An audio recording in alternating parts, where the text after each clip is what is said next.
Okey, seterusnya kita teruskan pencernaan makanan di dalam usus kecil pula. Okey. Okey, kita tengok gambar rajah kat sini. Bila kita sebut usus kecil, dia ada 3 bahagian. Iaitu bahagian yang pertama, yang huruf macam C ni.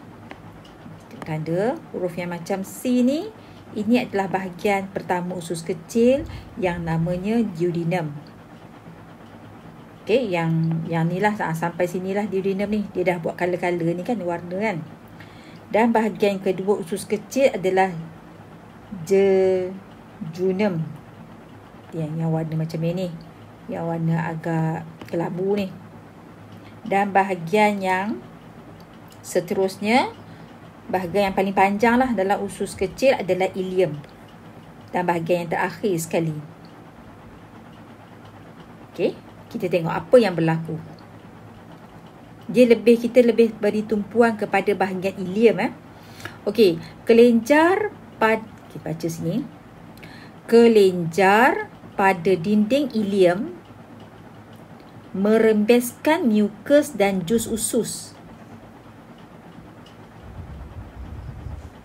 yang mengandungi enzim-enzim seperti maltase, sukrase, laktase, lipase dan erepsin. So ada 5 jenis enzim yang dirembeskan oleh kelenjar pada ileum. Okey. Medium berakali dalam ileum. Dalam ileum dia berakali ya. Membolehkan enzim-enzim ini bertindak dengan secara optimum. Okey, kita tengok. Maltosa. Maltosa ini adalah hasil daripada pencernaan kanji di dalam perut dan juga duodenum. Jadi, maltosa ni akan diuraikan oleh maltase, dihidrolisiskan oleh maltase menjadi bentuk yang paling simple ataupun bentuk yang paling ringkas, iaitu glukosa. Maksudnya pencernaan untuk karbohidrat berakhir di usus kecil, iaitu hasilnya adalah glukosa. Maksudnya bentuk yang paling ringkas dah. Glukosa tu bentuk yang paling ringkas dah dan bersedia untuk diserap masuk ke dalam darah. Okey, sukrosa. Sukrosa ini adalah gula dalam minuman. Gula putih yang kat rumah kita tu, gula putih. Yang itu adalah gula sukrosa. Sukrosa akan dihidrolisiskan oleh sukrase menjadi glukosa dan juga fruktosa. Sukrosa ni adalah gula disakarida. Maksudnya dia bukanlah bentuk yang ringkas. Dia akan dipecahkan lagi menjadi glukosa dan fruktosa. Ini adalah bentuk yang paling ringkas untuk sukrosa. Maksudnya apabila berada dalam bentuk glukosa dan fruktosa, ianya sudah bersedia untuk diserap masuk ke dalam darah. Laktosa. Laktosa ni gula dalam susu lah selalunya ya. Akan dihidrolisiskan oleh enzim laktase kepada glukosa dan galaktosa. Laktosa juga adalah merupakan gula disakarida. Yang glukosa dengan galaktosa ni semua monosakarida. Ni semua monosakarida. Ini adalah untuk pencernaan karbohidrat. Okey. Maltosa, sukrosa, laktosa ni, mereka ini semua adalah dalam kumpulan karbohidrat. Okey, pencernaan lipid. Lipid akan dihidrolisiskan oleh enzim lipase menjadi asid lemak dan gliserol. Lipase dekat sini sama macam lipase dalam duodenum. Maksudnya kalau ada lagi lah lipid yang tak sempat mengalami pencernaan di duodenum, bila lipid itu berada dalam usus kecil, dia akan jumpa dengan lipase dalam usus kecil pula dan seterusnya dicernakan menjadi asid lemak dan glycerol. Ini adalah bentuk yang paling ringkas untuk lemak ataupun lipid. Pencernaan protein. Peptida hasil daripada pencernaan protein tadi dalam bentuk peptida tadi seterusnya akan dicernakan ataupun dihidrolisiskan oleh enzim erepsin menjadi bentuk asid amino. Bermaksud pencernaan protein bermula di perut dan berakhir di usus kecil. Kan? Protein ni dia ada banyak step. Daripada protein dia akan jadi polipeptide. Daripada polipeptida dia akan jadi peptida. Dan peptida dia akan jadi asid amino.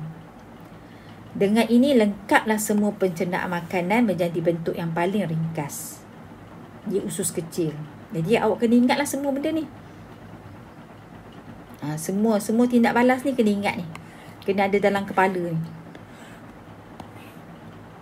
Okey. Dan sebagai rumusan untuk apa yang kita belajar hari ni, ni dia rumusan dia.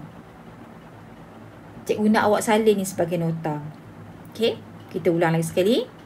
Di mulut berlakunya pencernaan kanji oleh enzim amilase ileum menjadi maltosa. Esophagus hanya berlaku gerakan peristalsis saja. Di perut, protein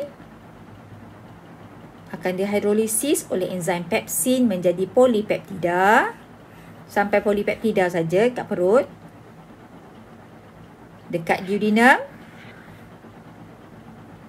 Lagi sekali kanji tadi yang tak sempat dicernakan di mulut tadi tu akan jumpa enzim amylase pancreas di duodenum. Dia akan jumpa lagi sekali. Tapi ini adalah amylase pancreas. Menjadi maltosa. Sama. Ni sama. Ni dengan ni sama.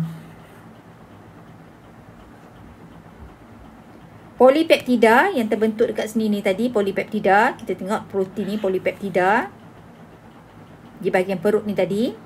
Bila jumpa ataupun masuk ke dalam duodenum. Polipeptida yang sama ni akan dicernakan oleh tripsin menjadi peptida. Maksudnya inilah benda yang sama ni.